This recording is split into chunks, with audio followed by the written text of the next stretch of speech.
Stefani, il numero uno, e vi spiegherà i pezzi della carne.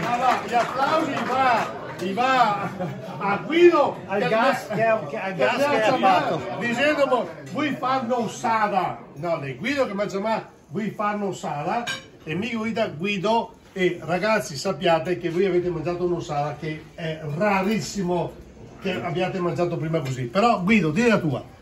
Devo niente dire, la carne era eccezionale. Quando si parte dalla materia prima giusta si può solo sbagliare. Chi cucina, non c'è, basta non rovinare la carne, basta. Adesso lui vi spiegherà meglio i tagli. Non voglio rubarvi tanto tempo, quando si è a tavola si ama parlare, stare in compagnia, però è importante veramente che sappiate che questa sera voi avete mangiato un'ossata che è rarissimo, perché solitamente tutti fanno le ossa, no? Che sono le ossa vertebrali del collo oppure quelle della schiena.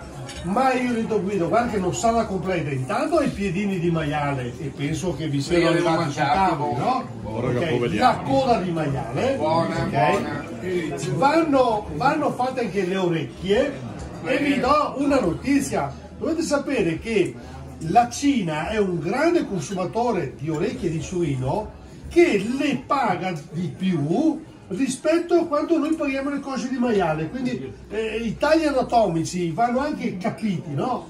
Per noi le orecchie non valgono niente, ma ogni settimana partono container dall'Europa, non solo dall'Italia, di orecchie di maiale, perché per loro è come per noi mangiare il filetto, per esempio, no? Quindi avete avuto l'orecchio di maiale, avete avuto la coda, che ho detto prima, il piedino e il muso, il musetto. Non so se a chi è arrivato, Credo un po' a tutti. che si distingue perché non è solo grasso, ma è anche muscolo, perché il muso del maiale che deve grufolare ha, diciamo, anche muscolo.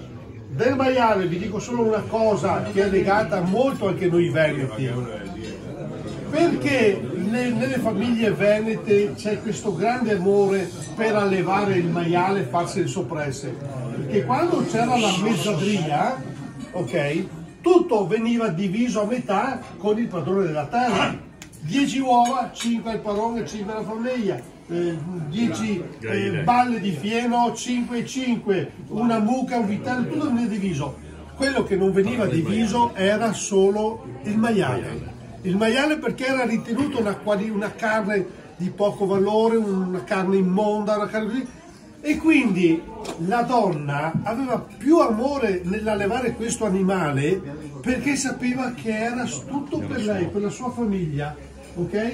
E quindi se andate indietro nella memoria o chiedete alle persone più anziane chi seguiva poi l'accrescimento del maiale, era la donna che dava quel poco di cibo e che comunque poi queste proteine animali, ok, erano nella totalità della disponibilità familiare perché il padrone non ne faceva conto. E da lì poi nascevano le soppresse, i salami. Quindi veramente ricordate che un'ossata così io mi assumo la responsabilità di dire capiterà pochissime volte che una serata come quella che avete passato qui da Guido Albertini vi capiterà di ripetere.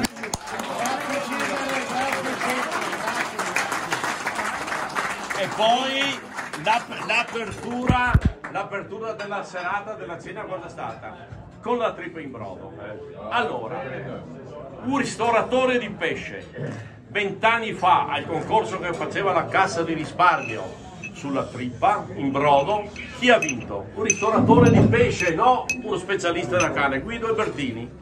E lui in queste occasioni speciali propone questa trippa in brodo che era, Barzi, era deliziosa? Eccellente. Grazie. Allora,